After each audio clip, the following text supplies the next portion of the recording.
যেমনটি জানাচ্ছিলেন, গত 3 দিন ধরে ঝিনাইদহের মহেশপুর আপনার প্রচণ্ড তাপদাহে আপনার এই যে মৌসুমটি চলছে আমাদের এলাকাতে ইরি আপনার বড় মৌসুম, ধান কাটার যে আসলে সময় চলছে।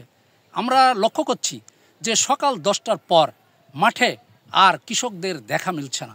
যারা আসলে ধান চাষি আছে তারা আসলে আমাদের যেমনটি জানাচ্ছেন যে এই প্রচণ্ড তাপদাহের কারণে রাস্তায় যেমন আসলে মানুষ বেরোতে পারছে না, আমরা মাঠে আপনার কোনো জন মজুরি আসলে পাচ্ছি না।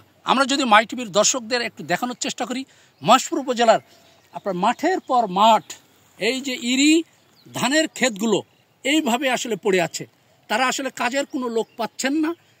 দেখা যাচ্ছে যে যারা আসলে সাধারণ মানুষ, খেটে খাওয়া মানুষ, তারা সকালবেলা আপনার কাজ করছে, 11টার পরে তারা রাস্তায় আসলে উঠছে না। আমরা আসলে হাসপাতালে কথা বলেছি, হাসপাতাল সূত্রে আমাদের যেমনটি জানিয়েছেন এই প্রচণ্ড তাপদাহের কারণে হাসপাতালে আপনার রোগীর সংখ্যা বাড়ছে, শিশু রোগীর সংখ্যা বাড়ছে, বৃদ্ধ নারী পুরুষের সংখ্যা বাড়ছে।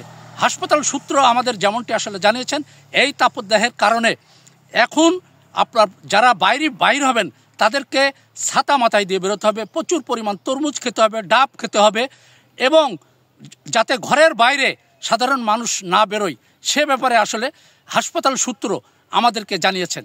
এই ছিল মহেশপুর উপজেলায় সর্বশেষ তাপদাহের আসলে খবর।